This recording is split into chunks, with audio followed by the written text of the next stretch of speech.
Hey, morning. Back in Los Angeles, no longer hot mics, morning mics in Maine. Back home. Oh my God, what a long, beautiful weekend. The greatest thing happened yesterday. And good morning to you. Let's check in. First of all, how you doing, Lydia Bell? Most of the women, 10 or 12 women, we're going right into Epstein. Jesus Christ, I think. Oh, fucking Epstein, my God. Just come out with the whole thing transparent. Be transparent. Good evening, everybody from Singapore. Edward Langton is in the house from Singapore. I love you, baby. What's going on over is anyone else wondering what's going on in Singapore? Funny little thing happened to me over the weekend as we say hello and check in from all over the world. This is so fun. A funny little thing happened over the weekend. I went into this store, Blue Mercury. They sell the face creams. I got this face cream I like, Barbara Sturm. Okay, it's a rich face cream. I don't get this stuff for free. I actually buy it. Barbara, you should send it. I mean, it's very expensive stuff, but as I get older, I'd like to. Anyway, the woman working there, she's like, "Hey, I listen to you all the time on Hot Mics." I said, "Oh God, thanks. What's your name?" And we got chit-chatting a little bit, and she's from Canton, Massachusetts. Unbelievable. She's like, "Oh, the Karen Reed trial. Of course, her whole family's consumed with it." She's living in Santa Monica, working at Blue Mercury, and she's a Canton girl, Canton, Mass. That was Friday afternoon. I got talking to her, and then yesterday I'm went into Beverly Hills. We were doing some errands, and I'm thinking, what am I going to do on the Hot Mics episode? Yeah, I'm a little behind. Well, I got to do something Monday for the main podcast at 5 Eastern, which we do live. And I had been connecting with some people on Karen Reed's legal team. And they had told me, look, Bill Reed is Karen's father, wants to talk to you. He's open. And I was like, okay, great. That's amazing. Give him my number. And this was like 5-6 days ago. Bill Reed, I was expecting his phone call. And finally, Bill Reed called me. And he's like, "Hey, Billy Bush." And I see an unknown number. I'm like, do I let this go? Yeah, let's just say hello. Hi. And it's Bill Reed, Karen's father. And I'm like, "What are you doing, Bill?" He was watching the Red Sox in their 3-game series against the Tampa Bay Devil Rays. He's a big sports fan, big Sox fan. We got talking about Sox for a second. And he said, "Listen, I got some open." I said, "How's tomorrow at 5 Eastern?" And he said, "I can do it." I really want to talk to Bill Reed. This man has imagine watching. I've got 3 daughters. Imagine watching as law enforcement in your community, people you hope and trust will look after you, and especially your daughters. Imagine them spending 3.5 years doing everything they can to take her out, to frame her for something she didn't do. And I'm absolutely positive she didn't do it. Imagine the stress. He's an older man. He's in his 70s. Imagine Bill Reed, like, how did he stave off a heart attack? It's unbelievable. Yeah, VB right here. God bless Mr. Reed. I totally agree with you. Chrissy, yeah, you're psyched for Mr. Reed. Throw me some questions, whatever if there's something you specifically want to know. Like, I think of everything. I think of not just the 3.5 years of relentless pursuit by, the people who are supposed to be protecting you, but I want to talk to him about some of the developments. Like, how pissed off was he when Officer Kelly Dever from the Canton PD, who later got a big promotion and went to Boston PD for like a major salary increase, almost doubled, when she was just, changed her testimony. What she told the feds originally about how long Brian Higgins and Chief Berkowitz were standing behind the Lexus SUV at the Sallyport garage, how long they were back there for hours and hours and hours in there. She said a ridiculously long time. Then she recanted that. She recanted that when Alan Jackson had her on the stand June 2nd. He was like, "Tell me about this." She goes, "Oh, no, that was a false memory." So you're saying these guys were back there for so long, indelibly, an indelible memory became a false memory. And she was so, excuse my language, but fucking rude rude and dismissive on the stand. Entire courtroom looking at this snotty girl just lying. Anyway, Alan Jackson circled back to the Boston Police Commissioner, Michael Cox, demanding that Kelly Dever be added to the Brady list, which is a list that they keep for compromised police officers. So, future prosecutions and legal proceedings can know if a police officer is compromised in some way. And Alan Jackson wrote a letter to the Boston Police Commissioner saying this woman, Kelly Devers, irreparably compromised because either she lied outright on the stand, changing her testimony where she said it's now a false memory, or she's got mental issues where she could absolutely say something so clear and then months later, years later, it's a false memory. I totally made it up. So either she lied or she suffers from a condition that has her as a compromised officer. Failure to place Officer Dever on this list would subject the Boston PD to severe sanctions, the least of which is the dismissal of every case that she touches. That's Alan Jackson. I love the fact that Alan Jackson, Karen Reed's lawyer, was so focused. He was so focused in this trial and what he needed to do. When this miscreant little person, Kelly Dever, is lying and dismissively rude to him on the stand, so condescending for someone that age to Alan Jackson. He was so smart. He didn't get caught up in that. He blew it off. But I love the fact that he's after the acquittal, after Karen is found not guilty, he says, I remember you, you biatch. I'm coming back for you. And he circles back around and he demands that the Boston Police Commissioner put her on the Brady list. I love that. And by the way, that should be followed up on relentlessly. I expect my friend Turtle Boy to be doing that. I want to make sure that he does. Here's Andrea. I love that Alan Jackson wrote to the commissioner that she goes on. Yeah, isn't that, he just didn't, he's not done, but he didn't do it then. You know what I mean? That's what's best. Everything Alan Jackson did was calculated and perfect. I agree with that. I'm so excited to talk to, hey, Buckaroo Banzai. G'day, chat, Bushy. What did I just watch with the Aussie accent all over it? Oh, The Survivors.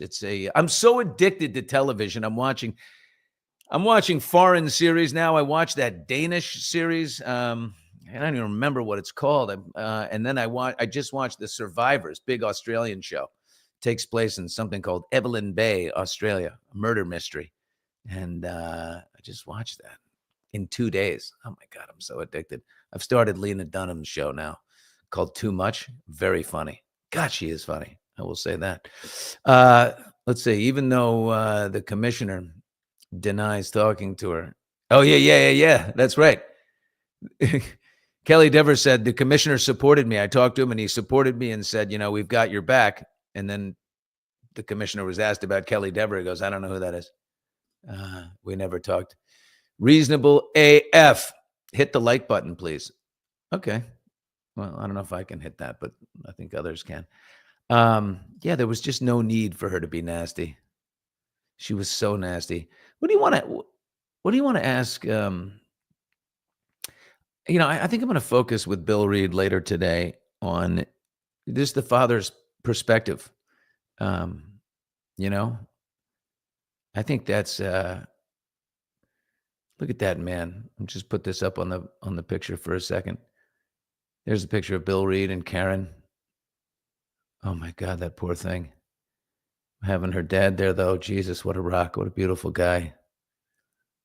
Can't imagine that, the feeling of just absolute betrayal.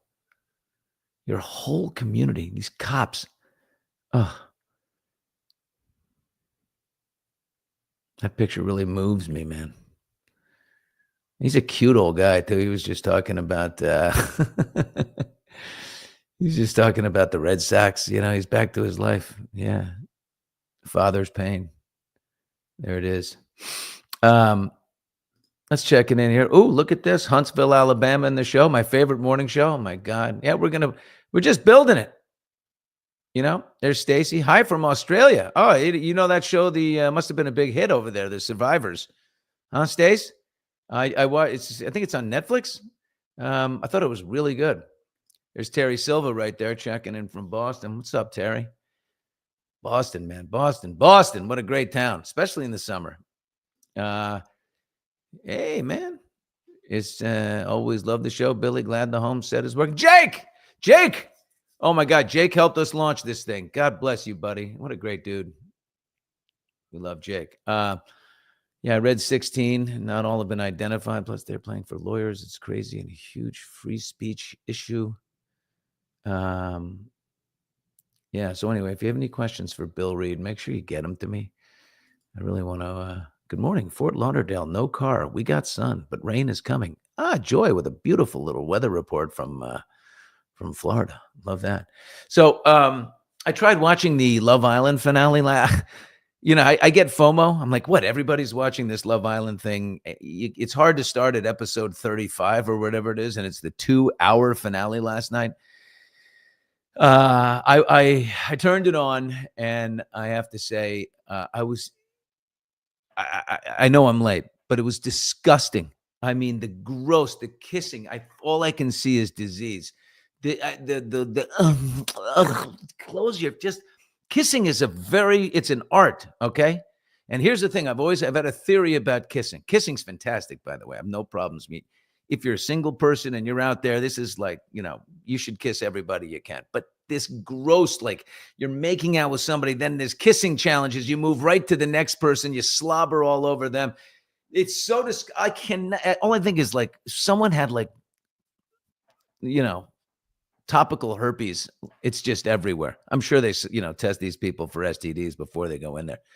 But I was just violently grossed out. I didn't see anybody hot. I mean, I didn't think anyone was too sexy on the thing. It was all kind of gross to me.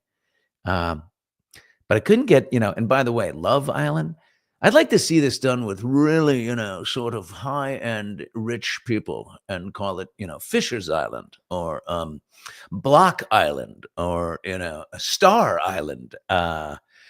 You're not going to have, I'd like to see really Rockefellers and all these and then snobby people doing it. I think it'd be just wonderful, lovely. But Ariana Madix is the host. I guess I knew that, but lost track of it. And I keep that whenever I think of Ariana Madix, I'm like, that is the best thing that ever happened to her is Tom Sandoval cheating on her. This guy goes down. And he becomes the biggest asshole in America. She didn't even like him. I always remember this. I'm like, you didn't even like Sandoval. You didn't want to have sex with Sandoval. You didn't want to, you come home, but you're in this relationship for like 8 years. You're just in that comfortable place. And you're not willing to upset the apple cart here. So you just stay with him, whatever. Then he does you the ultimate favor. He cheats on you with your friend, and you get to get rid of him. And not only that, you get to be so scorned. And then what happens? You do Raising Cain commercials. You get that. You get all these gigs. You're on Dancing with the Stars. Now you're the host of the biggest reality show in America. It's not a bad deal. Tom Sandoval, you need to write him a thank you note. I didn't love you anyway. And then I got this amazing moment of leverage. All right, let's check in with the chat. Lydia Bell. Ask Mr. Reed what his favorite show to sit and laugh at is. Wouldn't it be funny if he said something like, yeah, I'm loving Lena Dunham's new show. I don't think that's going to happen. I'm thinking he's going to say it's like All in the Family or something, or The Jeffersons. Here's Gwen. Absolutely. The worst situation turned into a gold mine for her. Yeah, Ariana Madix. No question. I mean, it's just, you got to call it where you see it, right? I mean, talk about the parlay. And she did not like him. I agree, Ariana, the most boring cast member ever, and then gets all these gigs. Yeah. But I mean, look, hey, you got to hand it to her. Yeah, Sandoval did he can sing, Sandoval. He was singing something sexy on America's Got Talent. Yeah. All right, back to Bill Reed here. You see freedom isn't free. Okay, can you explain to me how all the rehoming, moving of these state troopers will solve their slice of poison pie?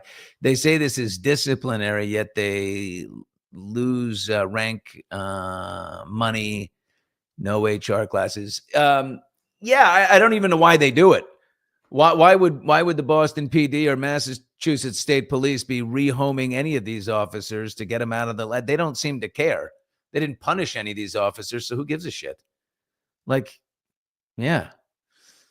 Um, I love your frames. Thank you. Except for I got to work on the glare. I don't know what's going on. A lot of thoughts on the mustache here. I know I'm not that's an look at the irony of the grow artfully. Well, I don't know if this growing of this mustache is artful, but I keep saying just hang in there for a second. Someone said it makes me look old.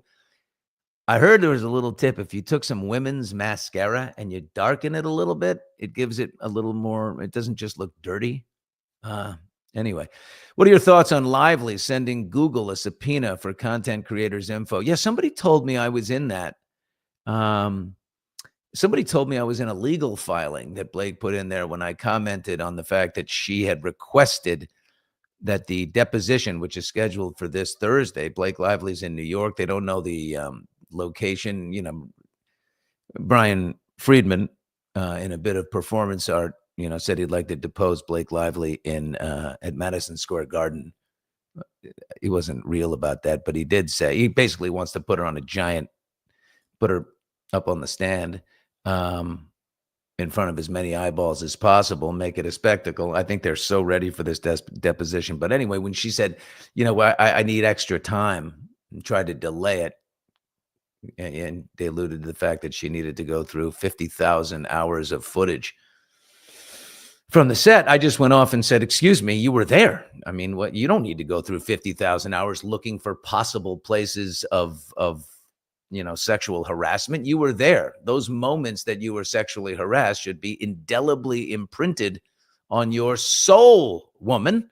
You can say, go to day 17, when we were filming the scene, of the birthing scene, I was naked and they were circling around me. First of all, you weren't naked. You were wearing shorts. You had people all around you. There was whatever it is you're going to try and say was the moment that you were sexually harassed.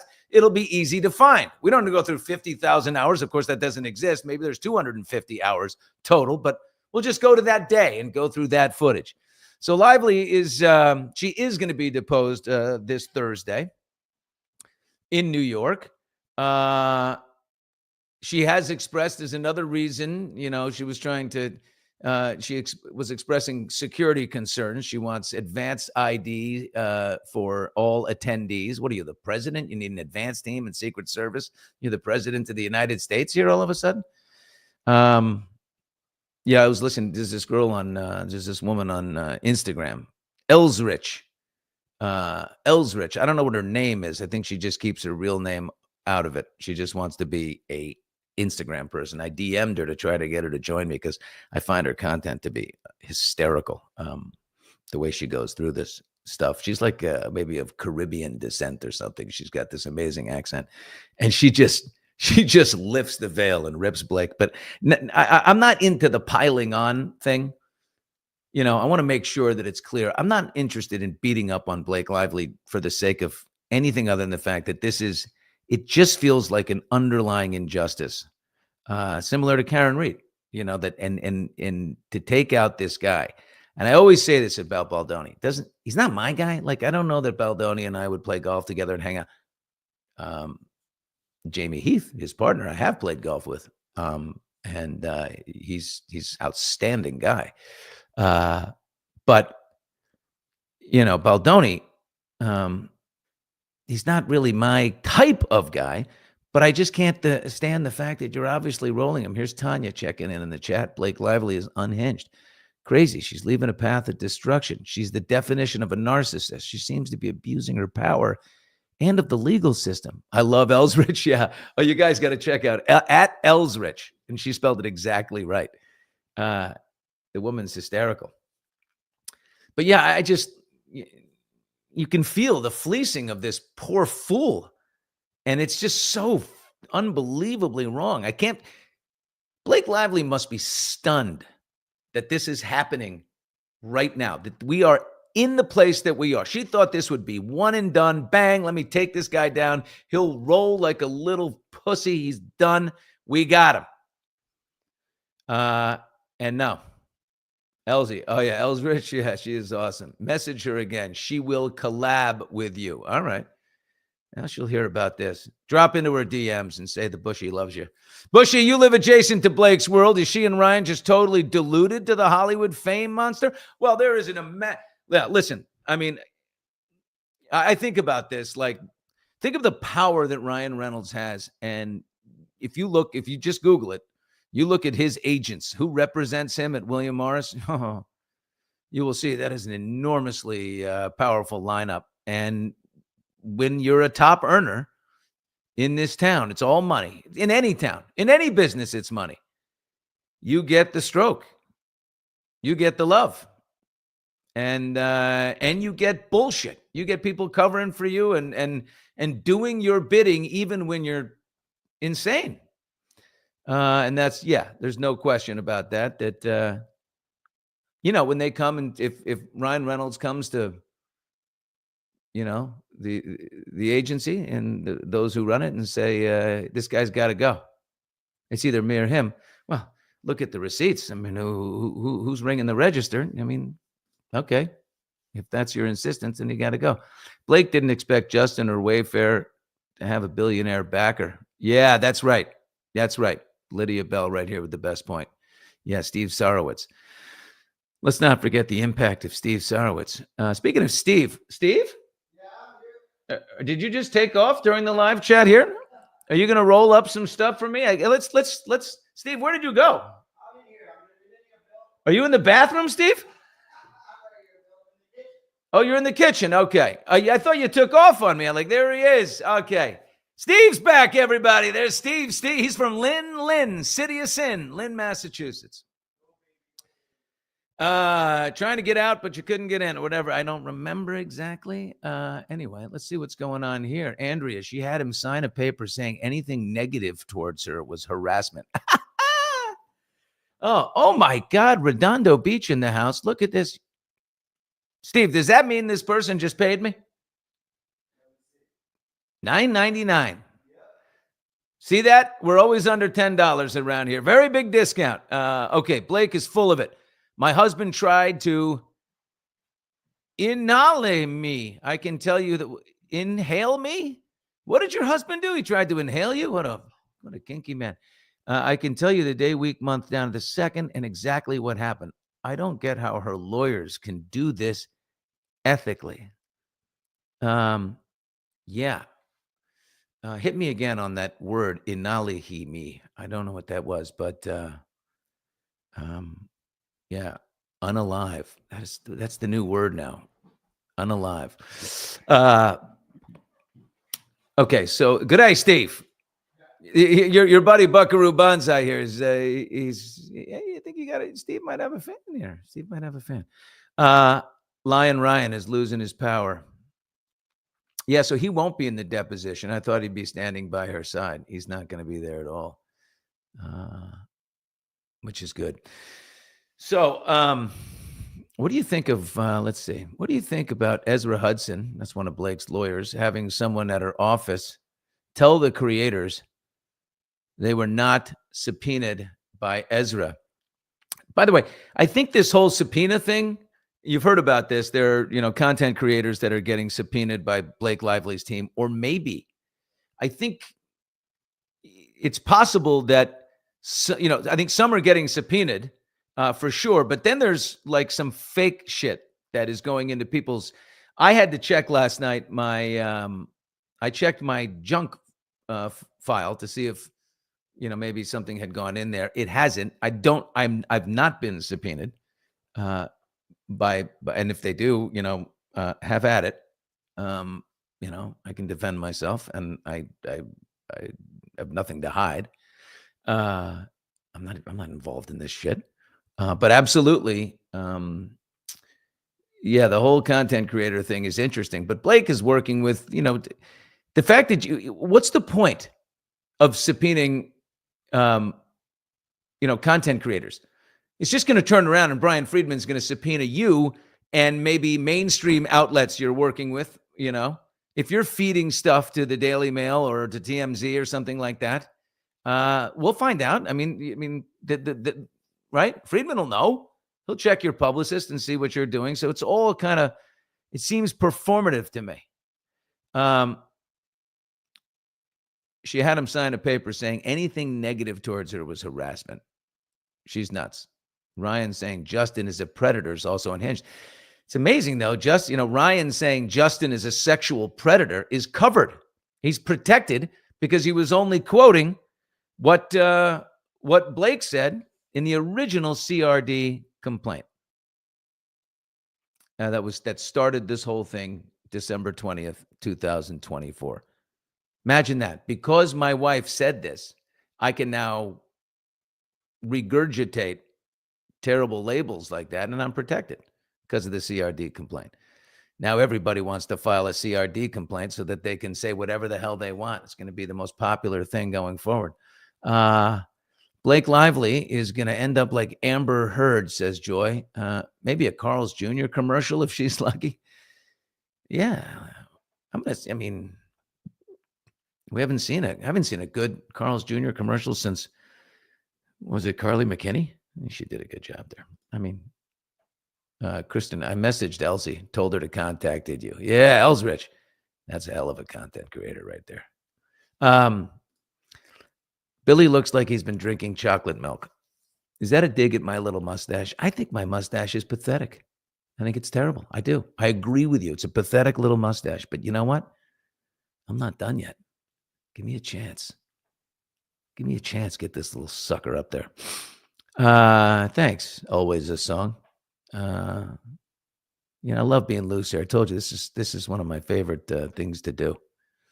Glad you made it back safe from the better coast. Yeah, Jackson's Nickel. Yeah, I'll be back to Maine. I'm here for a couple of weeks in Los Angeles. I got to wrap up all my stuff for Extra. I got 2 more weeks to tape things for Extra on television, and then we're out of there. What was that big one I just put up, Steve? You took it down. Hot mics. Andy with Popcorn Planet called her attorney, and they tried to take a message and didn't know what was going on, but they have until Wednesday to respond. Okay, we got some good. Listen, we got some sleuth reporters here. Yeah. All right. Let me just. Hey, good morning, Leanne. Look at that. Hello from Utah. Who's this right here in Utah? The other Karen. Girl, your other dad is going to be my guest on Hot Mics today at 5. What time? 5 Eastern time, 2 Pacific, live with Bill Reed, Karen's father. God, I'm so excited. All right, here's Redondo. What's this? I worked at NBC when you did. Ooh, then you must have stories too.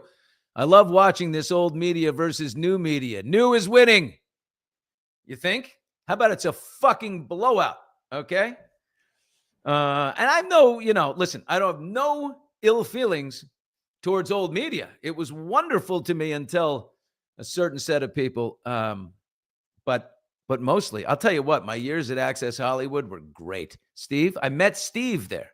I met Steve at Access Hollywood. And when I finished my 15 years at Access Hollywood, I had a huge going away party. We did a big episode and we rolled it out for a week. And it was like a king was leaving, and it was so nice and loving and people, we just hugging and crying and all this. It was the greatest run. And then I went to the Today Show. And I thought, here comes the next chapter, and Daddy's going to get paid now. All this work, he's going to get paid. 2 months. I made it 2 months. And kaboom.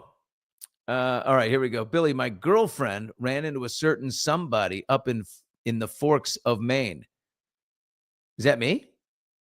Your girlfriend ran into me, Leanne? Follow up. We want to know where was that? Was it at the roller derby match that I went to? Guys, they say sports team ownership is the way to go. Did you see the post I put up about women's roller derby in Maine? Maine ladies are not, they're not slight, okay? They're not afraid to throw an elbow. I saw the Rock City Coasters versus the Green Mountain. So New Hampshire, I guess. New Hampshire, Green Mountain? Well, it's New Hampshire and Vermont. So anyway, another state, and they went head to head in roller derby. if there's an I mean, if that's a sport that's coming back. When I was a kid, we had roller derby, and the tracks were like a velodrome, right? They were like you're on a berm. Now they do it flat, but it's a hell of a sport if it gets back in. Can we have a poll on the mustache? That's a good idea, Steve. Can you create a poll on the mustache? I got to say, if people universally say this thing is terrible, if it's over 50%, I'm going to drop it. I'll shave it right now, damn it. But I kind of into it. I don't know. I love mustaches. I think they're elegant. Blake and Colleen Hoover want the rights to it. It starts with us. I thought Colleen would get her rights back by using this lawsuit. Blake, I'll follow Colleen anywhere as long as she has the rights. That's right. That was such a dirty thing that Blake did, though. She moved in on a vulnerable Colleen Hoover. You want to talk about predator? Colleen Hoover was vulnerable invulnerable to the big weight of not just Blake but Ryan Reynolds, that whole machine right there. And so she's tried to go in. This is the whole point of this thing, calling Baldoni, accusing him of sexual harassment and smearing and all this shit is all about getting the rights to the second movie. If it's the only way out of it is if there's a sexual harassment complaint, is the only way that Justin Baldoni can be severed from his ownership of this IP or his rights to make future movies. And so Blake had to do it this way, talk about a motive, in order to get the rights to continue with Colleen Hoover. And Colleen Hoover made a huge mistake. My father always said, don't take the better offer. If some guy asks you to play golf or something on Friday, and maybe he's not the coolest guy in the room, and you're sitting there, you're like, okay, I'll play. And then the coolest guys in the club are like, hey, do you want to be part of our group? Don't do it. If you say yes to the nerdy guy that asks you to the prom, and then the football quarterback asks you later, don't drop the nerdy guy for the football quarterback. Says a lot about you. And by the way, people want that which they cannot have. They'll always want you in the big game or the big date. Anyway, that's a really good piece of advice right there. Colleen Hoover is just, she got paid for it. I mean, she had to quit her Instagram account. She had to lay low. All right, put up that poll here. Billy, don't hide that handsome face with facial hair. Thank you. That's how you criticize someone. You wrap it in a little compliment. You see how genius that was? She says you got a handsome face, and then she says, now don't hide it with that terrible little, caterpillar you have asleep on your lip up there. Hey, what's up there? Hello, little Rhodey, a.k.a. Rhode Island. What's up, Rhodey? I went to school in Rhode Island. I went to St. George's boarding school for parents who want to get rid of their boys when they're 14 because they're causing so much trouble, but it turned out to be great. Newport, Rhode Island. Great place to be. Is it a Love Island? How about Love Newport, Rhode Island? Love Rhode Island. Anyway. Billy, I can't wait to see you become super successful at this. You deserve it. Yeah, I guess it takes time though, right? I'm told it takes a lot of time, but I don't care. I've got time. I am impatient, but I don't care. I love it. Leanne, you got screwed by Rump. I think I know who you mean. I'm not sure. I'm not the smartest guy in the room, but I think I know who you mean. I probably have a good idea. Could be. I don't know. But if I added a certain letter before the Rump, I think probably, frankly, that would lead to our conclusion. Okay, let's get into just a little bit. Did anyone see Wimbledon? Gotta say, I love Alcaraz and Sinner. I love this, and people are saying, all my buddies in my text threads were like, why don't we have, we need can Ben Shelton be a big star for us? Can Taylor Fritz be a big star? I'll say Taylor Fritz could be a big star, but not as big as his girlfriend, Morgan Riddle. You see the outfit she wore at Wimbledon? She was wearing perfect outfit to match the strawberries and cream vibe. She totally laid it all out. The wags were on fire. And she is very cute and knew exactly what she was doing. But Alcaraz and Sinner, the statesmanship, the civility, the speeches that they give afterwards, we have a good relationship off the court. We have a very competitive relationship on the court. I love that. They are the new Rafa and Federer. A great rivalry a great civil friendship, and it's just the best of us. It really elevates things. And then, and the match was fantastic. I was pulling for center. I just love the guy's lanky body. That arm is so long. It's unbelievable. I love everything about Alcaraz except this thing. When he does this, when he makes a great point, he's like, I can't hear you. Huh? What's that? I can't hear you. I don't like that. It's the only thing I don't like. I love a fist pump. Both guys do it a lot, but you don't see Sinner going, it not tennis, not Wimbledon, where everybody's to the nines. The outfits are unbelievable. It's so dignified.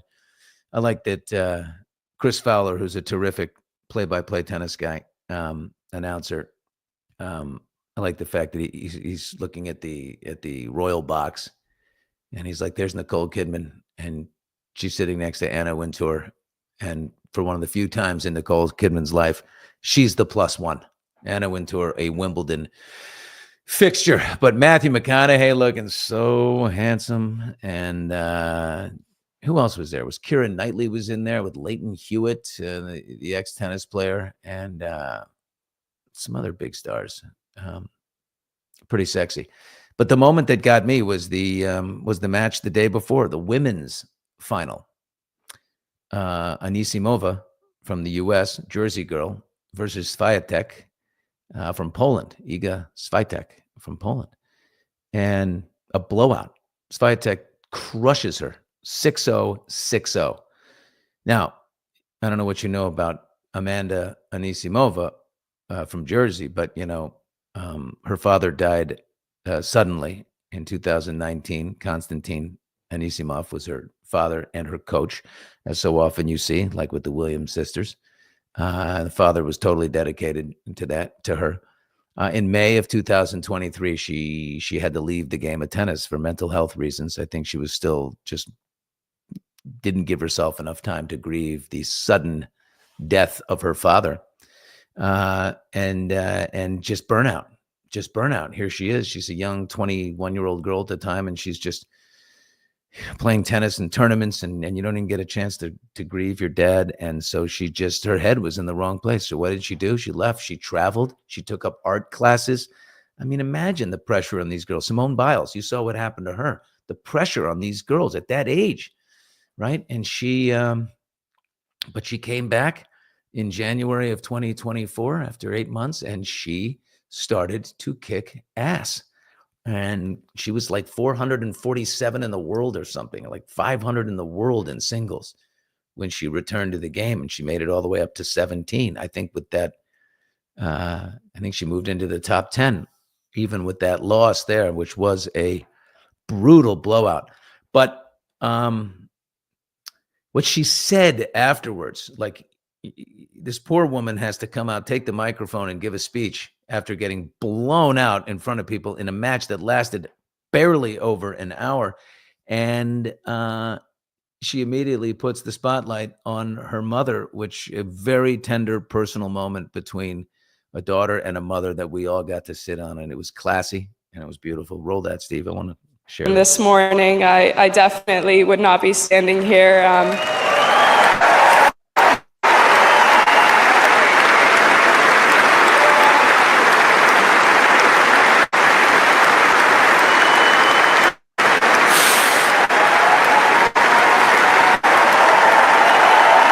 Look at the tears flowing. I mean, she had to stop so many times.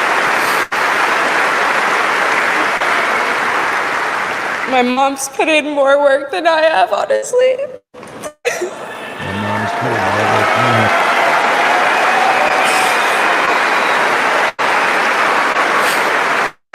have. Guys, I'm so sorry. A few more words, sorry. Yeah, so beautiful. She said that she made a funny joke there. She said, Mom normally doesn't fly to the finals because she thinks it's bad luck. She's very superstitious. Mom did fly to the finals, and it was 6-0, 6-0, or 0-6, 0-6. So I don't think we're going to see Mom anytime too soon in the stands, but I do hope we see Amanda back in the stands, back on center court as soon as possible.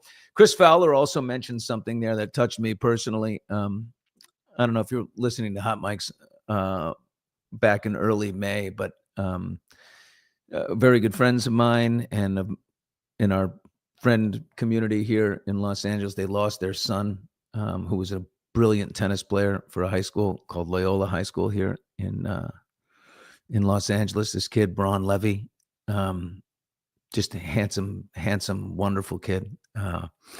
And he died. He was crossing the street,